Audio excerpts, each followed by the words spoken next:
Peshawar high court में खैबर पख्तूनख्वा में senate election कराने के लिए दायर दरख्वास्त पर समाअत हुई। आपको बताएं कि पिशावर हाई कोर्ट के चीफ जस्टिस इश्तियाक इब्राहिम की सरबराही में 3 रुकनी लार्जर बेंच ने केस की समाअत की। अहम खबर आपको दे रहे हैं, KPK में सेनेट इलेक्शन कराने के लिए दायर दरख्वास्त पर पिशावर हाई कोर्ट में समाअत हुई। चीफ जस्टिस इश्तियाक इब्राहिम की सरबराही में 3 रुकनी लार्जर बेंच ने केस की समाअत की। इस समाअत के दौरान क्या कार्रवाई रही, इस हवाले से अपडेट्स लेते हैं। इस्लामाबाद से कैपिटल टीवी के ब्यूरो चीफ मोहम्मद नईम हमारे साथ लाइन पर ही मौजूद हैं। जी नईम, अपडेट कीजिएगा। जी, पिशावर से मोहम्मद नईम हमारे साथ लाइन पर मौजूद हैं। जी नईम, अपडेट कीजिएगा।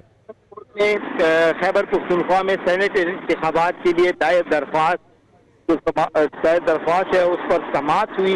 दरख्वास्त की समाअत चीफ जस्टिस इश्तियाक इब्राहिम की सरबराही में 3 रुकनी बेंच ने की, जिसमें चीफ जस्टिस का इख्तिसास था।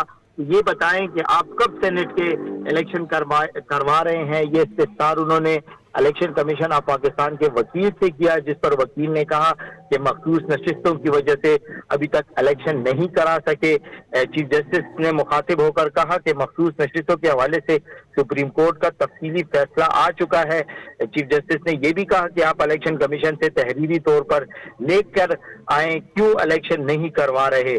चीफ जस्टिस के अलावा वहां पर बेंच का हिस्सा थे जस्टिस अरशद अली, उन्होंने भी इलेक्शन कमीशन से इस्तफसार किया कि इलेक्शन के हवाले से कोई शेड्यूल है कि खैबर पख्तूनख्वा में आप कब सेनेट इंतखाबात करा रहे हैं, जिस पर इलेक्शन कमीशन के वकील ने कहा कि नहीं, अभी तक कोई शेड्यूल नहीं है। वकील दरख्वास्त गुजार ने यह भी कहा कि खैबर पख्तूनख्वा का इलेक्शन मुलतवी किया गया तो इसके बाद सदर मुमलिकत, chairman senate, deputy chairman senate का इलेक्शन हुआ। और वकील दरख्वास्त गुजार ने यह भी कहा कि बाकी इंतखाबात हो गए, लेकिन ये खैबर पख्तूनख्वा में सेनेट इलेक्शन नहीं करवा रहे, जिस पर अदालत ने इलेक्शन कमीशन से तहरीरी जवाब जमा कराने को कहा और उन्होंने कहा जो जरूरी दस्तावेजात हैं वो भी जमा कराएं। और इस केस को भी 22 अक्टूबर तक मुलतवी कर दिया गया है और अदालत ने कहा है कि 22 अक्टूबर को इस केस को दोबारा सुनेंगे। जी, और बहुत शुक्रिया मोहम्मद नईम, आपने हमें पिशावर से तमाम सूरत हाल से आगाह किया।